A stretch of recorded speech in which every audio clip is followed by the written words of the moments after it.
Hi, everyone. Welcome to another edition of the Livin The Dream podcast. I'm Rishi Barran. I work at the Dan Patrick School of Sportscasting at Full Sail University, and we do this to highlight our very successful, talented, awesome graduates.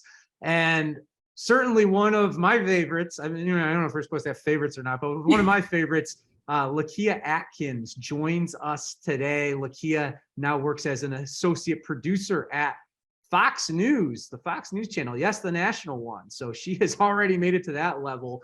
Lakia, thanks for making time for us today. No problem. Anytime for Full Sail. Lakia had a amazing experience with us at Full Sail, and she always worked really hard, and she took off really quickly in this business. We're going to cover all of that, including the multiple jobs that she's already had in the business. And also she was one of the first students that had to kind of graduate going through COVID, and she managed to make the most of that, which was pretty incredible. But Lakia, let's start at the beginning. Where did the dream begin for you to get into the broadcasting business? Oh my goodness. So it started, I mean, as cliche as it sounds, I started as probably a young child. My grandmother, she would turn on the news and it was ABC Chicago, Channel 7. And every morning she would just like watch the news. And for me, it was just something where it was kind of like, I want to do this. I want to tell stories. I really was like intrigued with just, you know, the elements of it, just the way they gathered stories, breaking news, everything. And then I think as I began to like mature and grow in age, it came down to like Chicago being, you know, named like a city full of gun violence, a city full of just like, just full of, like it just had like a negative sense about the city. And I feel like people never really understood like what it is like about Chicago that makes it so beautiful. Like it's so much history there that I feel like it gets a bad rep because of just everything that was in the media. So I also wanted to tell those stories of just like those hidden figures, those things where people don't talk about. So for me, it became like a real deal of just wanting to actually tell the stories, the untold stories of the city. And that's kind of where it grew from. Did you watch television, the news your entire time growing up? I did. Like I said, from a child growing up with my grandmother, that's where it started. And then it kind of just built from there, from me watching WGN. It was always local news for me. I was always like, oh my goodness, I want to be a reporter. I don't know, like ABC 7, they have it where they have this glass fixture where you can actually look and see them doing like the anchoring and everything. And I would always tell my parents like, oh, let's go to ABC 7. Like, I really want to go see the anchors. And we'll go past the glass and we'll sit outside. And then at the end of every show, they pan the camera to turn to the glass so you can see everybody like waving, which is like, it was always the best thing. So I was like, I want to go to ABC 7. I want to go see them anchor. And you will watch them. And they just, it was like, to me, it was such a beautiful experience. And I was just like, I want to do that one day. Like, I want to do the news one day. And I've always had that like in my mind, like, I'm going to do the news one day. And now you are. Now you've been and doing now it for I am. a while, right? Now I am. It's like, it's almost unreal, but that's how it started for me. You mentioned growing up in Chicago, which is one of the largest media markets, not only in the country, but really in the world in a lot of ways. How did the culture of Chicago influence your life and career path?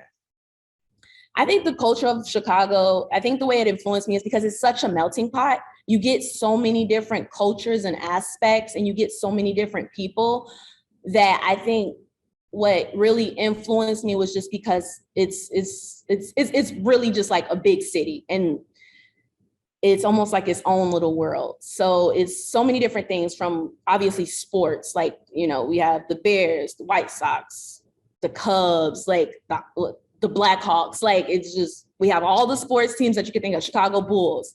You have all of that. You have the food. You have just culturally, Chicago is just, it's just a beautiful city overall. And I think what makes Chicago is just the people, and then just the atmosphere, and just like, I don't know, it's so unique. It's hard to really even place it, like really like what it is. I don't know. I can't like describe it. It's really hard, but it's just, it's an energy. It's its own little world. Like, I feel like people have to visit Chicago, like regardless, like the architecture, you know, just everything from art to culture. It's really immersive, and it's a beautiful city, and it's so much culture and history there. It's amazing. So I think it just had a lot to impact, I think, like the way like I grew up and evolved, because it's like one of the best cities to be in. Yeah, I've always had a great time when I've gone there. And as you know, I'm a Bears fan, so that probably contributes a little bit to it. But I agree. It's just such a livable city. The people are so welcoming. There's so much to do. There's so much to see. So much history to impact. It's always like, I think even though I grew up there, every time I go there, every time I go back to visit, you kind of always learn something new. It's like you don't know everything about Chicago, because there's always something you're like finding out, you know, like this person, or, you know, it's always so much to unpack. That's what makes, I think, Chicago so unique, because it's just such a melting pot of different cultures and people. And it's not the same everywhere you go. You can go to one neighborhood and it's completely different from the next neighborhood. So it's so immersive. And I think that kind of influenced me wanting to be a storyteller, because there's so many different stories in Chicago. When you think you can unravel something, you're finding out about something else. And just culturally, I think that's just beautiful, because it's always evolving and it's always growing. Chicago is not the same Chicago that it was in 1920, and it's not the same in like 2022. It's like completely different cities, but it's just so much history there and so much to unpack. You mentioned the storytelling. You also made it sound like the people working in TV, it was a glamorous thing for you to see growing up. But when did you actually start to get serious about thinking that was actually the path that you were going to invest your education and time into to try to get into the business? I would say as soon as high school, honestly. I'm one of those people, when I have an idea, and it's not an idea at this point. It's gonna be something. So for me, when I was in high school, it started off as kind of like, okay, this is what I want to do, and I kind of told my parents. And at the time, so like in Chicago, like they allow you to kind of freely pick what school you go to. And at the time, with the district that I was in, they didn't offer a lot of media, or like they didn't have like a lot of media classes, like the arts. It wasn't there. And I talked to my parents about it, and they were like open to allowing me to kind of move in with my auntie and go to school in the suburbs, where they had those programs where I could get that media experience. So for me, I'm just grateful that my parents, like, you know, they listen to me. You know, people don't listen to their kids and they go like, oh, I don't want to go to this school, I want to go to that school. Like, they were like, you know what, we feel the dream. Okay, go chase it. So for me, it started as early as high school. I was really like trying to get, like, I want to do this media class. Freshman year, I couldn't do it. And I was so disappointed, because they're like, you had to be a sophomore. But sophomore year came, I hit the ground running. And like, I remember I introduced myself to my TV production teacher. And I was like, hey, my name is Lakia Atkins. One day I'm gonna own my own production company. I'm gonna do the news. Like, I was ready. Like I had big dreams. And like, that's kind of where it grew. It grew from high school, where it started off as media classes, learning like TV production, learning cameras, learning green screen, learning like it progressed. So it really started in high school. That's when I got serious, where I'm like, this is what I want to do. Like, I made sure all my classes kind of like fit so I can have media classes, because that was the only thing for me. And like, when it came down to having just like even school projects, I was always the kid that did the video projects, and everybody was like so impressed. Nice. But that was me. Like, I always would do the video projects. Like, I would always be the one to like, oh, can we do this in video? Like, oh, it's a report. I'm like, well, can I make it into a video? Like, can I write and like do this? Because that was the only way I was gonna kind of like do it and do it good. So that's how it started for me. That sounds a lot like what you did at Full Sail. We'll get to that in a little bit. But I know you started as a journalism student at the University of Arizona. What was that experience like for you?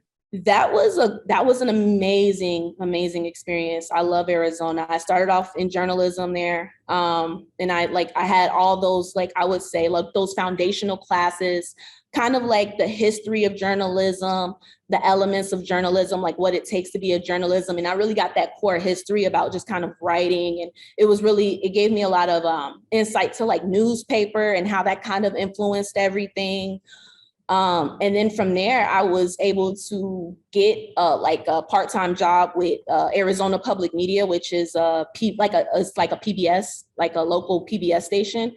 And I was working there, and I did teleprompter there. I did camera work there. So I was like the studio crew. Like I didn't like do much writing, but it was more or less of the technical side, where I got to do the cameras and the prompter and everything. So that experience there for me was just amazing. I think that really helped kind of help me project a little. And then it kind of just, I think it made me more hungrier. It made me thirstier, because I was like, okay, I can do this. I can do this. Like I was really starting behind the scenes. And I was like watching the reporters, and I was like talking to them and getting feedback of like, what's the hardest part of your job? Like, what do you like, what you don't like? I was really trying to get a feel of like the industry. And I think that was my taste of the industry. And I think it made me thirstier. So Arizona was honestly, it was my stumping grounds to like actually project me, but it also gave me insight to like what other positions are out there in the field. Like it gave me like, okay, like if I'm going to run prompter, like this is how you run prompter for an anchor, because you might have to slow down. You got to keep up with them. Not in a way like humbles you, but it gives you a sense of like why each position is important. I remember a conversation I had with you at one point where you were talking about why you came to Full Sail, and you said something to the degree of, I learned a lot behind the scenes. I wanted to learn more kind of in front of the camera, and that went into my decision making. But how did you find Full Sail and end up with us? So it started off as, I originally, when I was first looking at colleges, honestly, I seen Full Sail, but Full Sail, they didn't have the Dan Patrick program at the time when I first got out of college. And I was kind of like unsure, because I was like, it's not like the traditional school. So I was a little hesitant about Full Sail at first. So during my time during Arizona, I got to my associates, and it got to a point where obviously school got expensive. I couldn't afford it, so I had to leave. Once I left, I took a year off, and I went and I worked normally in Chicago, and I ended up, but I knew I wanted to go back to school. I knew I wanted to finish. I always had to go, like, I'm going to finish. And one day I seen the ad for Full Sail, and I like scrolling on the internet, and it had the Dan Patrick on there. And I was like, Dan Patrick. I'm like, that's the sports guy. Like, I know Dan Patrick. I'm like, what is this, sportscasting? And I'm like reading into it. And I was like, oh my goodness, this seems like a really cool program. And I think at the time it was like only a year old, but I was really skeptical, but I was like, you know what, I'm gonna do it, because, you only live once. I was real YOLO at the time, is what the kids would say. So I was like, because you're so old now, right? Right, I'm so old. I was like, you know what, I'm gonna try it. I'm gonna take a leap of faith, and I'm gonna, go back to school, because I've been saving. I was like, I got the money, let's do it. And that's how it started for me. It was really, I always say it's destiny. It wasn't meant for me to go when I was looking into it at first, but I was like, it was meant for me to go at the time when I went, because it was like, it just happened at a perfect time. What did you think once you saw it and got in there and started working? This is how crazy it was. I didn't do like, normally people did the behind the scenes tour. They did, I didn't do none of that. I just like read an article. I was like, this sounds cool. Like it was hands-on. I was like, this will put me in front of the camera. I was like, and I want that in front of the camera experience, versus like with Arizona, you kind of have to get into like your senior year of undergrad to get that in front of the camera experience. Is like really hard, like starting off. So I was like, this would put me like in front of the camera, and it would have me doing everything early on. I don't have to take all those, your gen eds, like your math, your science. I didn't have to go out through all that. I was like, this would put me like faster pace. And I'm like, and I need to finish, because I'm already behind a year. So in my mind, I'm like, I'm behind a year. I need to catch up. And so that's kind of how it happened. So I kind of just read the article, and I was like, you know what, I'm signing up, take my money. And so I did the first few months of Full Sail. I did it remotely, because it was, obviously the gen ed classes, I got those out the way. But I was like, I know once we start doing the actual sportscasting classes, I was like, I wanted to move out to Florida. And that's kind of how it happened. It went from just me seeing an ad and signing up and kind of just jumping in. Like I honestly went to Full Sail blind. So I didn't really know what to expect because I never visited the campus. I didn't do anything. I didn't visit the campus. My first day visiting the campus was my first day of class. Wow. Or my first day of Jeff Schetzel's class. Wow. That was my first like actual being on campus Full Sail experience. Well, I remember you jumped right into doing things. And one distinct memory I have is that you interviewed for the WWE internship. Mm-hmm. And I don't think you weren't a big wrestling fan at the time, right? I was not, but yeah. I grew up with some wrestling knowledge thanks to my uncle. I had an older uncle, and we would, he would watch wrestling all the time. So I was very familiar with the brand. I was very familiar with, a lot of the major key players, obviously. So I wasn't like somebody who followed it, but I knew of WWE. I knew it was a household name, and I was like, you know what, I'm going to do this. Yeah. And that's what I was impressed with, was that you literally had stepped on campus just a few days or weeks before, and you're interviewing for this position with this huge company. And it was like a real interview. I'm sure you remember that, but I remember what they told me afterward. I was in for part of the interviews, and they said, we were really impressed with that Lakia Atkins. And you didn't end up getting the position, but it was only because they said, well, she just started. We can bring her in later on. And unfortunately, COVID hit afterward. And so things got a little bit different. But they were really impressed with you. I do remember that. And I was impressed as well that you just kind of threw yourself in there right away. You weren't afraid. You had that attitude throughout your time on campus. Why was that important to you to kind of test your boundaries and just go after everything you could? It was important because, like I said, I've always had this goal in mind, and I always knew I wanted to storytell. I wanted to do news. That's what I wanted. And in my mind, I'm like, I'm a go-getter. Like, I'm like, the worst that can happen is a no. And I think I built that mentality that the worst that can happen is no. And that's what I kept having to try to tell myself, even like through the nerves and everything. You just have to kind of go for it. If you have an idea, if you have a passion, you just have to go for it, because the worst that can happen is no. And even the no's don't stop you. They're not bullets. A no can just, like, it can slow you down, but it won't stop you. And that's kind of what it was for me. I was like, it was kind of almost like Full Sail was kind of like my second chance at school. And I'm like, I have to make this work, because after this, it's like, what else? I had my first shot at Arizona. It didn't really work out due to financial reasons, but I was like, Full Sail, I'm like, whatever it takes at this point, because it has to happen. It had to happen like yesterday for me. That was where it was. And that's kind of where I was. And that was my mindset. You're talking to Lakia Atkins right now, works at Fox News Channel, associate producer, but mostly handles newsroom live shots. So excited to hear more about that coming up a little bit later. Really cool role for her there. But you step on campus at Full Sail, you go into Jeff Schetzel's class, and I'm not 100% sure, but I'm going to guess it was the same group you came through with, right? So we got people like JD and Ben and Josh and James, who I just had on in the last episode. All of you had different backgrounds, but for some reason it just kind of clicked. What was it like working with that group? They were amazing. I mean, I honestly couldn't ask for a better group of like people. Honestly, it was the energy, the ideas, the mindsets. We were so different culturally, but we all like kind of had we all had like a common goal. And that was, obviously, we want to be in this business. And I think everybody came with their own skill set. Everybody came with their own strengths. And I think we kind of, everybody kind of built off each other. It was almost like it was like a friendly competitive competition almost. We all built off each other. Where somebody wasn't strong, James, he was really good with the videography. So, he would help us with the videography. If we ever needed anything as far as just like baseball knowledge, we had JD. It was always something where like everybody kind of like fed off everybody. Somebody always had something to bring to the table. And I think because we were so forthcoming with information, we weren't gatekeeping anything. And I think we just meshed as a group, and me being the only girl in the group, they made me feel like I was one of the boys, even though I don't know, but I always felt like I was one of the guys. but it was such a great group. It was just a lot of good energy, a lot of positivity. Honestly, I couldn't ask to be a part of like a better group of people.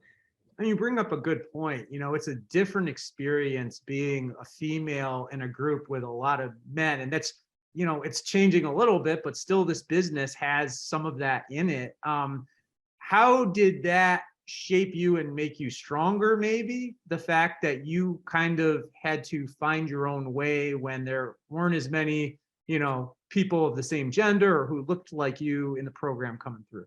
I think and the thing is, it brings a lot of it was like insecurity, but also I think it helped push me further because you don't want to be like looked at as an outcast because of like your differences. You want to be seen as an equal. So I think for me, I was always trying to make myself, okay, how can I be an equal? Like, how can I like not be looked at as, oh, well, we're going to give her a pass because she's a girl. Like, I never wanted that. I never wanted pity. I never wanted people to pity me. So I always kind of wanted to try to like, okay, how can I bring like myself to the table more because of like different, like I didn't want to be seen as different. I wanted to be seen as equal. So I think it was always like making sure I came with as much as I could, you know, being my best self. So I think for me, it helped shape me because it helped me be stronger. It helped me to grow. It helped me be better because I was always working and I was always thinking of like, okay, I don't want to be that person. So how can I be better, you know? So that was kind of what it was for me. Yeah, great answer. And you were also kind of a pioneer for us in the fact that you were one of the first to invest significant time in the studio, right? We have gotten more and more students now get to do the studio stuff immediately because they have all the classes are fully built and you have that opportunity. You were in there all the time and really contributed in a number of different ways. How has that helped you to where you are now because you put that extra time in? Oh my goodness. I think that probably is probably what sets me apart the most is because I have that experience. I have that knowledge. I tend to say like I make everybody's job easier. Well, I'm not gonna say they say I make their jobs easier, but it's because I know what their job entails. Like I know what this person has to go through. So I know how to set up prompters so that prompter can run correctly. They don't have to go and make edits. I know how to like, fill in a rundown, with the time codes and putting in those in and out cues, stuff that people overlook. I think because I know each job and what it entails, it makes me pay attention more to like, okay, I know that this person is going to have to do X, Y, and Z. So like, how can I make it easy for them? And the easier you make it for the next person, the cleaner the show is. And like I said, like, let's just not go to black. And so I'm just like, it's always for me, I think it helped build my confidence because when I walk into these places, I kind of already know. I have an idea of like, okay, I know what's going on. I know like what to do. I'm not in the dark. Some people come in, they don't know they're in the dark. They're what they know past. They're like, oh, all these new words. It's all these buzzwords. But I'm like, no, I know this. Like, I know that. I think it built the confidence. So for me, it was more of a confidence builder. It allowed me to understand the industry. And when you have like a certain amount of knowledge and a certain amount of like, when you have all the tools when you have tools in your tool belt and you know how to use them and you're not just pulling out things like Philip. So like, when you can pull out even if you don't know how to use the tool correctly, as long as you can pull out a flathead when you need a flathead and say, okay, I got a flathead. Okay, now at least the person can show you how to twist it. And that's how I see it. So it's like, if you come with something rather than just coming with nothing. And that's how I seen it. Like, at least I have an idea. Even if I don't know it fully, I can't do it fully. I have an idea. And I think that helps because it helps pushes you because you're at this level. But if you come with an idea, at least you're level and then it can project you because all the person has to do is show you. Yeah, well, we're glad we were able to provide you with a few tools to fix a few things at the various places you've worked so far. I did want to touch on the COVID thing because COVID hit right around when you were going to graduate. And in fact, my final class that you had to take that remotely. And I know a few final classes like that. Yeah. I know you wanted to be there in person for graduation. I know you wanted to finish in the studio. how did the ending of your time there, what did you take out of that, having to go through it a different way than you had expected? At first, I would say I was a bit jaded. I was like, this sucks. Why me? Oh, woe, it's me. But I think in hindsight, it helped almost. I think it helped with more of like the MMJ type experience of actually having to go get it yourself and do it yourself. I think for me, it kind of, because COVID was its own ball game. I think graduating during that time and trying to find a job during that time, it was like 10 times probably harder, because you're not only competing with people that just graduated, but now you're competing with pros who probably lost their job due to COVID. So I think it added so many different layers, but in a sense, I think it helped almost in a weird way. It was different. It was difficult, but I think it helped you understand like the career and what we were actually getting into. It would have been cute to be in the studio and have that studio background, but I think you learn to work harder and you learn how to think outside the box at this point, because it's like how it honestly helped my storytelling in a way, because it's like, now how can I make this better via Zoom? How can I make this better via, like, now you have to kind of like really use your tools. Now you really have to use your editing skills. Now you really have to actually use your words and your writing. You have to make things pop. Now, how can I make this pop via like, phone or whatever little, navigation you have to use at that point. So I think it sucked, but I think it made it better because you didn't have the privilege of the studio and the pretty lighting. Now I have to make my own lighting. So now I can probably do the best Zoom interview anybody has ever seen because of this. I can probably tell you like, oh, like tilt your camera this way. And it honestly, it helped because now that I'm at Fox and I do Zoom interviews, I'm like tilt down, I'm thinking about lower thirds. I'm thinking about like, framing them. I'm like, hey, can you turn that backlight off? It's too much. Like you're over. Like I said, I can produce the best Zoom interview in the world because of that, which is probably something I probably wouldn't be able to do if I would have never had that opportunity to kind of like do this. So I think there were some negatives, but I think it made me stronger as a storyteller, as a creative.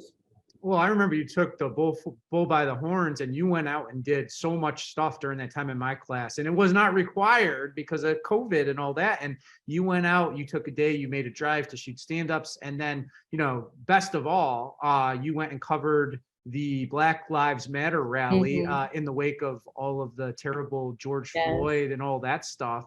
What was that experience like as a student going to something with that kind of significance and power and trying to cover it while you were still kind of learning?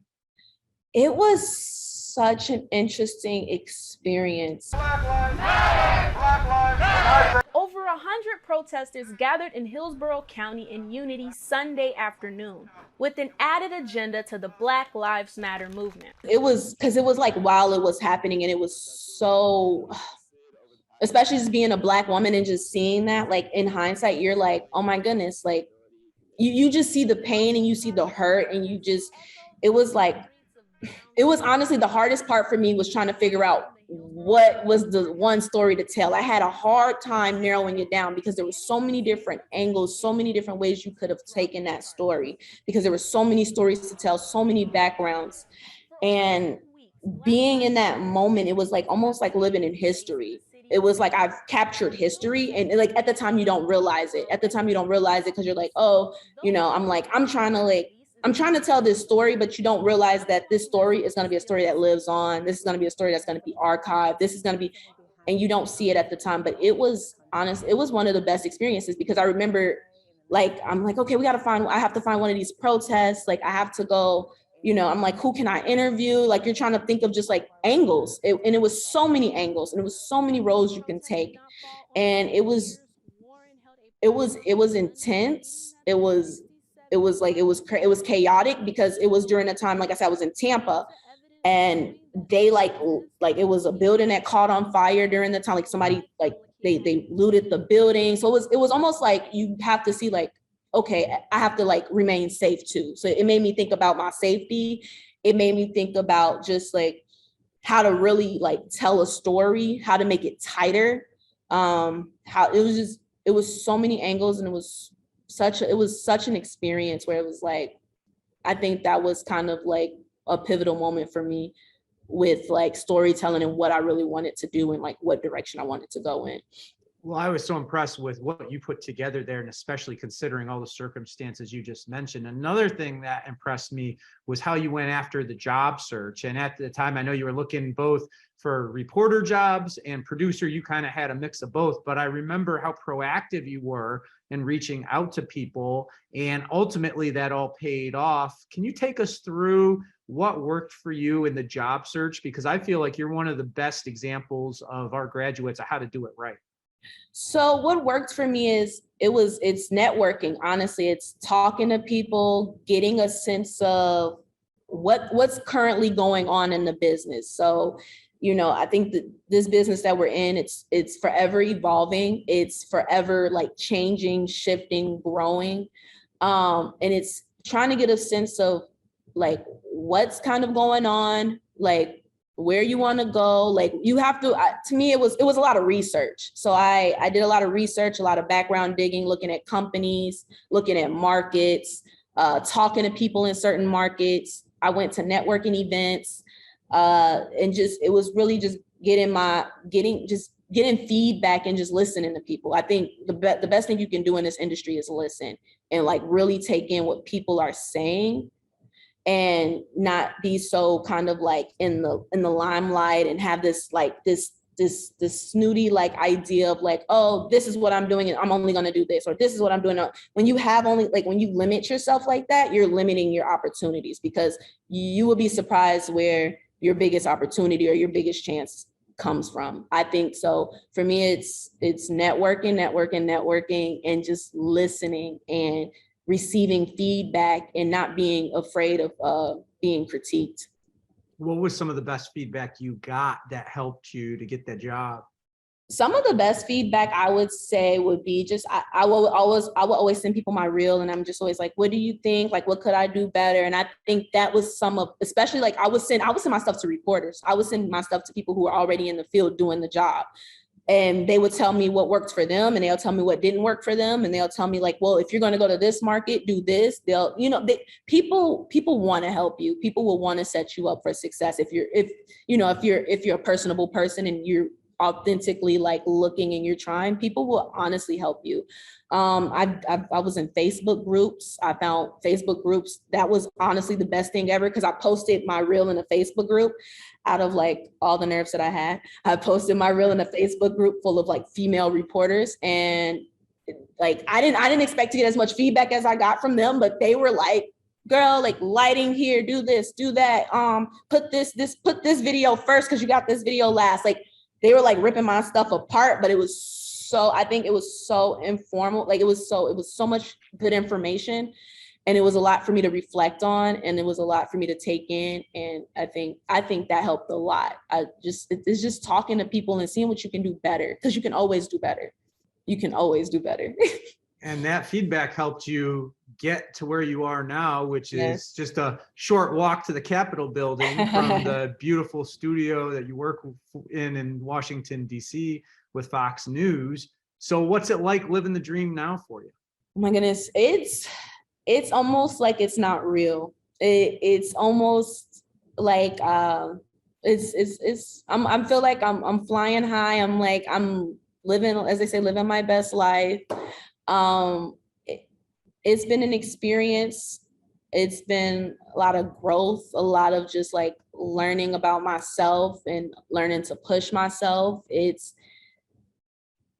been fun, honestly. Like if you honestly love, like I just love what I do, and I love this career, and I love this field, and I love storytelling. So for me, it has been a blast. I don't know many people who jump up and go to work and they're happy doing a 4 a.m. shift, but I jump up and go to work and I'm happy doing a 4 a.m. shift. I'm happy to go in on the weekends. I'm happy to work late and do late shifts. For me, like, I don't feel like, there's no overworking me at this point. And I could say that because I'm probably so fresh, but yeah, you'll probably, if I play this for you in about 5-10 years, your viewpoint might be a little bit different, but go on. feel like a lot differently, but I think it's because I'm so fresh. But it honestly, I wouldn't have it any other way. Like I said, it's just a real experience. It feels almost out of body. And I think every day I think people are kind of tired of me talking about my job. If I was other people, I would be tired of me talking about my job. I just love it. I love what I do. And it's, I think I'm still in awe. I'm still in awe that I'm where I am and at this point in my life. Well, where you are is at your second job, because you're one of the very few, who have had two jobs at the network level straight out of college. And your first one was at BNC Black News Channel, which was in Tallahassee. And that's where you kind of cut your chops and got rolling. So what was that experience like?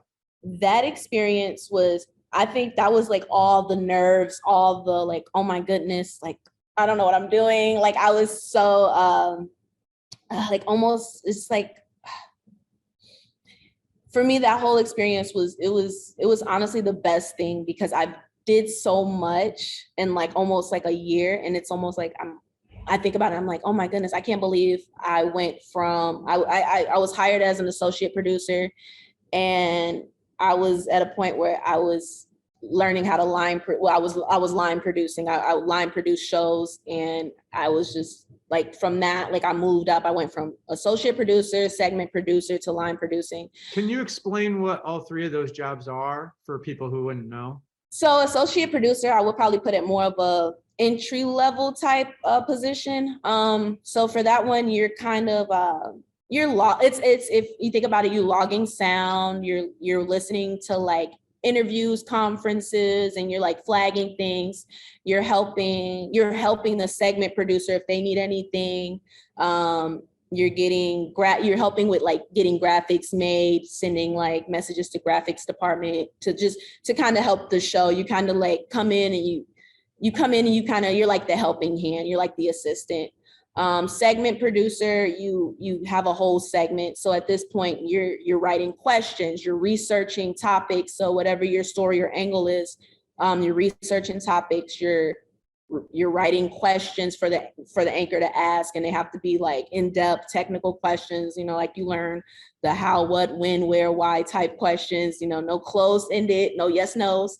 We like them open. Thank you, Mike Tuck. Thank you, Mike Tuck. Yes, you think Mike Tuck's class, that's like that. You're writing intros, trying to figure out what video to use, like maybe, they might say this, so let me make sure I have this type of video, or this might be mentioned, let me make sure I have this video. You're really like up producing a segment that could probably last to about at the most like 8-9 minutes.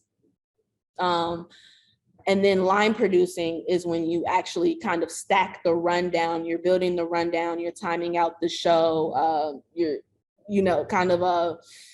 like you're getting A block, B block, you're overseeing kind of like everybody under those positions. So you're making sure your segment producers have their stuff together. You're making sure their stuff is timing out. You're overseeing everything. And once the show goes to air, you're making sure it's running correctly. If you have to wrap people early, if breaking news is happening, you also want to be mindful of like what's going on throughout the day. Like, okay, I know this conference is happening, so we're gonna watch this. Biden is set to speak at this time, so we might have to cut in and cut down time over here. So where I'm gonna cut time. So you're kind of like managing all of that. Very cool. So what was the biggest thing that you think you learned at Black News Channel? The biggest thing that I've learned at Black News Channel, that's a good question. What is the biggest thing I learned? I've learned so much. I think that's the thing. I've learned so much, and I can't like be like, oh, this is the biggest thing, because I feel like everything was the biggest thing. I think every opportunity. Okay, what were some of the things? What were some of the things? I think it was more or less like show timing. I think show timing is important. You don't realize how short 5 minutes is. You don't realize how long 30 seconds can be when you have to fill time. There was a time where I almost like, I had like 30 seconds like to fill, and I'm like, we didn't have no more script. So I had to like, like, hey, talk about this. There were times where, there are obstacles that you face that you kind of, I call them growing pains, that you kind of realize, okay, but it makes you better. So I think for me, it was always like evolving. Like, I think you learn from your mistakes, you learn from like past things in order to kind of like better yourself. And I think that it helps so much. People don't like to fall. I love falling. I think falling is the best thing because you stand up and you won't fall again the same way. You might fall differently, but you won't fall the same way again. You'll learn. So I think for me, it's evolution and it's evolving. If you're not seeing growth, I think that's the problem. And I think for me, I've always saw growth. So for me, the biggest thing that I learned was probably to do better than yesterday. Well, I know you made a big impact there because Prince El Hair, who is on our board, we had talked to him about it and he couldn't say enough great things about you and what an immediate impact that you made. So congrats on a job well done there. Unfortunately, you talk about falling and getting up. You faced a huge challenge early in your career when Black News Channel didn't quite work out the way it had hoped to. And next thing you know, they're no longer operating and you got to go find yourself another job. How challenging was that?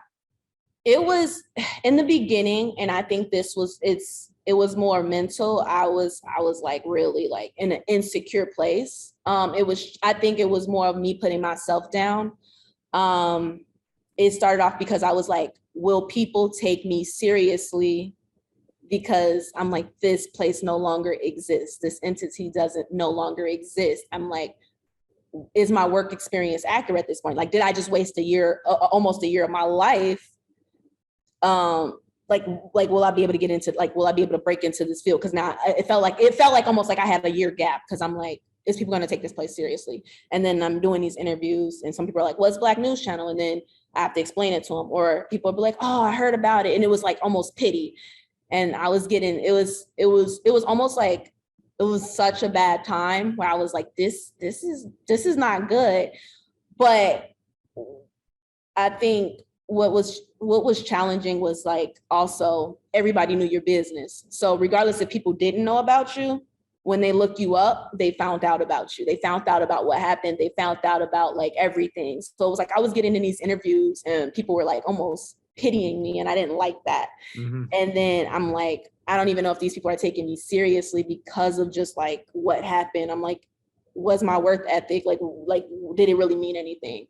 And I think that was the hardest part. But I think I had to get over that mentally first, because I think it was an experience that I don't think you can prepare for, or that you would never really see coming.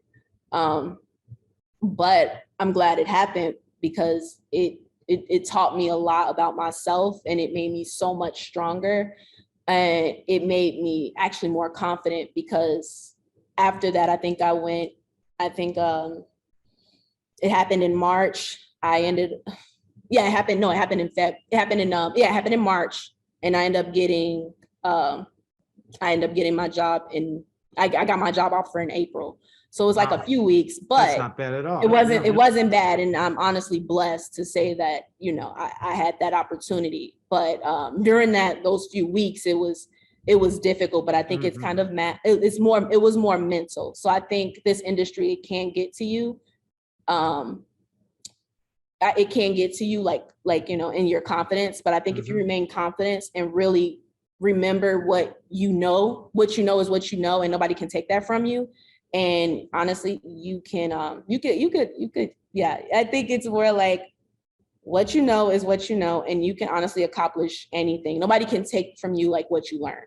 Yeah, I think when that wave comes, the important thing is to just keep your head above water, because it's tough. When you have a challenge, I've been laid off from a job before. I think I took a little solace in the fact that I wasn't the only one. If you're the only one, it's hard for you. It was like you and a bunch of other people. That was what it was like for me. But it's easy to lose your confidence. It's easy to not be positive. And you just kind of got to get through that patch. And I agree with you. Once you get through something like that, your confidence soars, because you know that the next time something big comes up, that you've done it before. You know how to handle it. Yeah. So I think it was really big on it's not you, it's me. Like, it was like a lot of that. So I think it helped me kind of overcome that. Like, they can't take away my work ethic. They can't take away the things that I've learned and what I know. Just because like on paper, you know, I've been through something and it was like, you know, it didn't end well. It doesn't take away from the things that I've done up until this point. And I think once I figured that out, once I, you know, received my job offers, I think that kind of shifted things for me. And I was like, okay, that didn't mean anything. It didn't mean what I thought it meant at the time. And I like what you just said, offers. So you apparently Yes. what you had done to prepare for your first job interview and your first job that worked out, something must have worked, because now a few weeks later, you got multiple choices to pick from. Mm-hmm. So how did you decide on Fox News?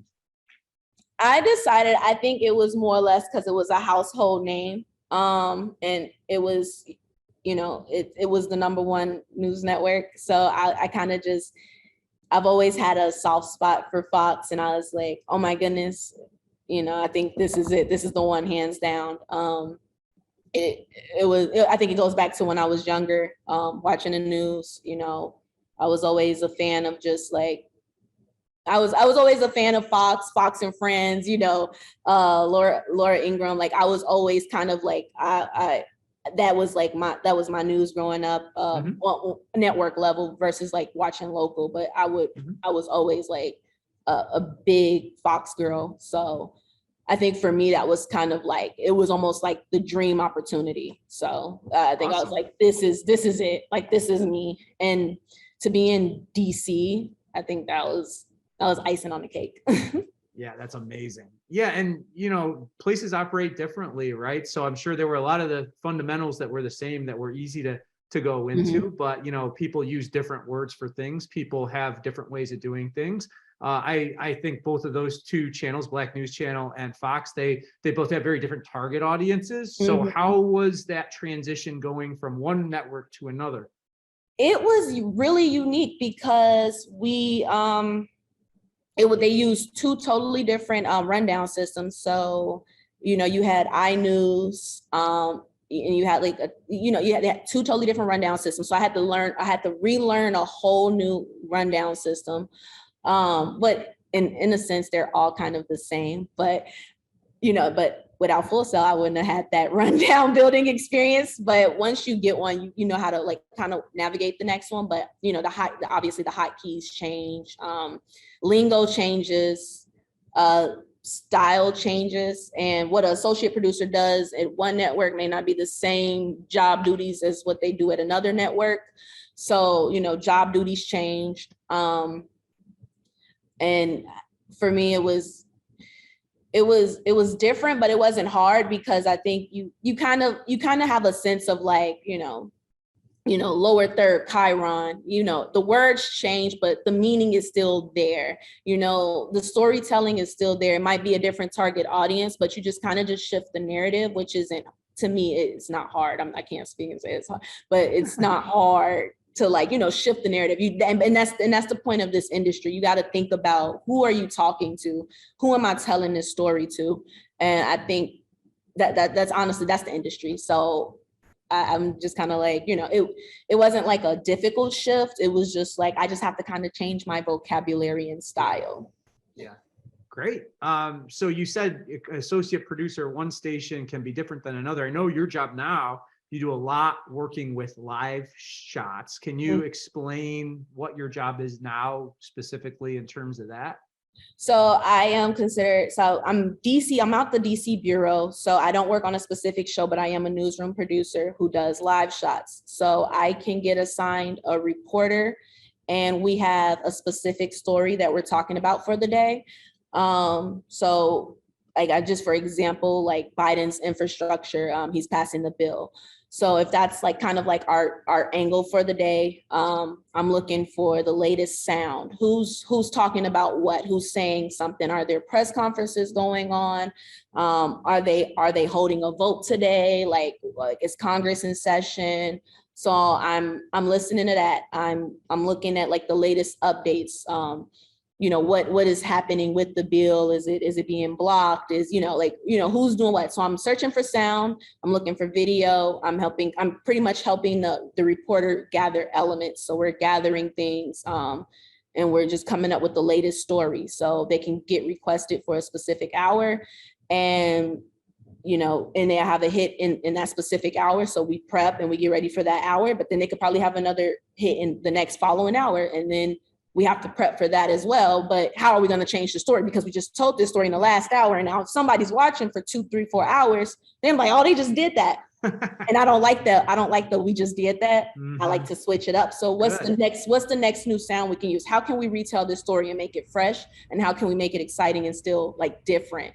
So it's still the same story, but how can I change it? So maybe I might use a sound bite from Mansion, and then the next time I use a sound bite from like Cinema or somebody, I'm like, you're playing like the retell the story game, but like through a different lens, through a different voice. Like, how can we make this unique to each hour in each show? Sounds a lot like the 6 and 11 Sportscast assignment you did for me. And I imagine your reporter mindset from your time with us really helps when you're trying to gather things for a reporter. We're talking to Lakia Atkins, live shot producer, associate producer at Fox News. Lakia, the first thing I said to you before we started recording this session was, you got such a big smile on your face. You seem so happy. What about your job makes you so happy to go to work every day? I think for me, it's the storytelling. It's the opportunity to be as creative as I can be, to tell the news of the day, to just present. I don't know. I like to say I'm doing the world. I'm doing the nation a service by telling them what's going on, like what's happening in their country. And I think to me, that's a beautiful thing, to be able to just take something as a thought or an idea, as a pitch on paper, and to make it something visually like appealing, to make it pleasing to the mind or like to the sight, to like really spark the senses. I think to me that's gratifying, and that's what I love. I love being creative and having that unique way of being a creative. I like to consider myself an artist in a weird way.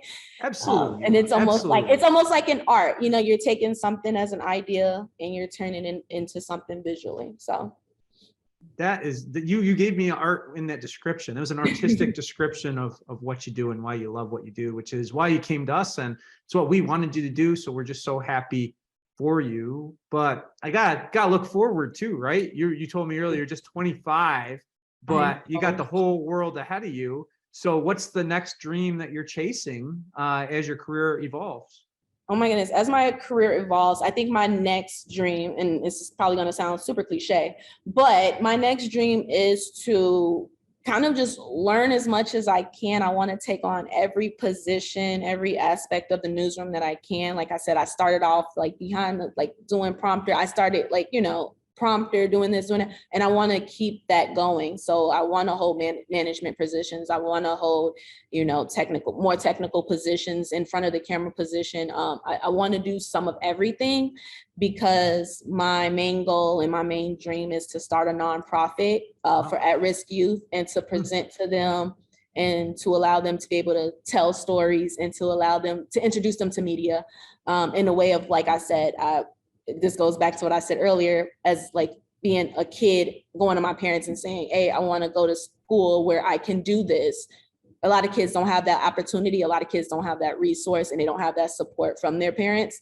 And I'm just blessed that I was able to have that support. So I want to allow other kids to obtain that, and to see that, we might say this is a dream, but it's not a dream that's not obtainable. It's not something that, and like anybody with an interest, with a passion, can do what we do. And you just have to have a passion and a desire for it. But if you don't know that it's out there, if you don't know, like, you can be a camera person, like you're just seeing the TV and you're kind of like, oh, I want to do this, you have an interest. But if you don't know that different aspects of it, you think it's almost like not real. I won't be able to do this because of this, or you feel like you're limited. So I want to bring those resources to children who may not be able to do that. So that is my ultimate goal, is to eventually one day start a nonprofit and present those to children who can't, or who may not have those resources, who may not see these opportunities as an opportunity.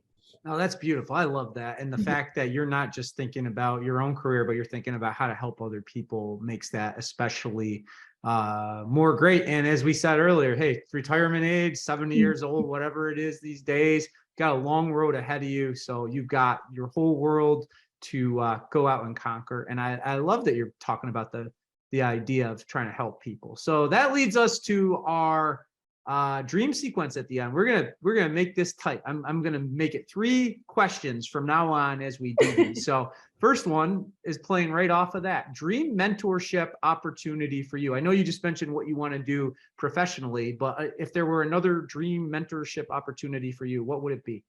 Ooh, I don't know that. Look, I don't know. That's such a good question. A dream mentorship opportunity, like as me being the mentor. Yeah. Or you could take it the other way of you being mentored. You can take that either way. Sure. I would honestly like to be mentored, and this is Robin Robertson. She's a Chicago journalist, local level. I used to watch her on the news like in the morning. And she went from being like an actual anchor reporter to executive producer. Like I actually watched her, even though I was growing up, I like kind of watched her career progress. So that would be my switcheroo. Okay, I like that. Yeah, and especially someone who you've looked up to for so long and who has done it for so long to impart great wisdom too. All right, dream work trip. You're going to go and field produce. Where are we going for a work trip? Okay, so as of right now, my dream work trip would probably be like, and I think this is just because it's current, but like Ukraine, because they've been sending a lot of people like from Fox, you know, they've been going to Ukraine, and that would technically right now be my dream work trip, just because like everything that is going on to like uncover that and see that other side of the world, that interests me. There's a lot of Ukrainian culture in Chicago, I know, and I don't know if you know this, I'm half Ukrainian. My mom can send you some Ukrainian cooking if you want it. So we'll get you halfway there. I also want to. I've never been there. My mom has been, but I've never been. All right, final question. Dream interview. You can interview anyone. Who you got? Ooh, that is such a hard question. Why are you giving me the tough ones? I don't. Because you're a pro. I know. Handle these. My dream interview. Who would it be?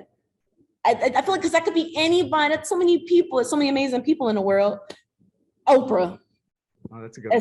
That's especially Chicago, right? I know. You don't get more Chicago than Oprah. I think the only thing more Chicago than Oprah is Mike Ditka, right? So awesome. Well, Lakia, I just want to ask you one more thing and then we'll wrap up. What advice do you have to people who are now in your shoes as Full Sail students as they go to try to pursue their own dreams? My advice would be to take every opportunity given to you, even if you're unsure, you're nervous, you're anxious. Do what you can, do it now. You're there to make mistakes. You're there to grow. You're there to learn. So do what you can now. Have faith in yourself and keep pushing and keep sailing. And just, I say, and enjoy it. And just enjoy it. Enjoy every moment and enjoy where you are now. Enjoy enjoy the space. Enjoy the leadership. Enjoy the mentors. And really take in the moment, because that it's only going to last for like 2 years, and then you're out and you're going to look back and you're like, oh my goodness.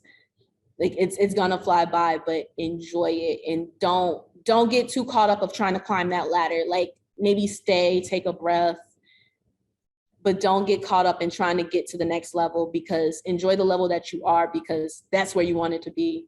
Like think of yourself in the past and think of where you can be. Like think of where you are now and just really just soak in the moment. I just say take in the moment and just keep working and keep trying. You're doing great. That's my advice. Great advice. Great advice. And I agree with you. It's so easy to just keep looking forward, but sometimes you got to just sit there and soak in the moment. Like this right now, Lakia, this is fun for me. I'm enjoying this. So this was well worth our hour that we had tonight. And I got one final piece of advice for the rest of you. Do what Lakia said, network, contact her. She's worked at 2 networks and she's 25 years old. So great work and great conversation. All right. Thank you, Lakia Atkins, for joining us today. That wraps up another edition of the Livin The Dream podcast. We will have another episode for you soon. Lakia brought it today. I'm sure my next guest will as well. As for the rest of you, keep on living the dream.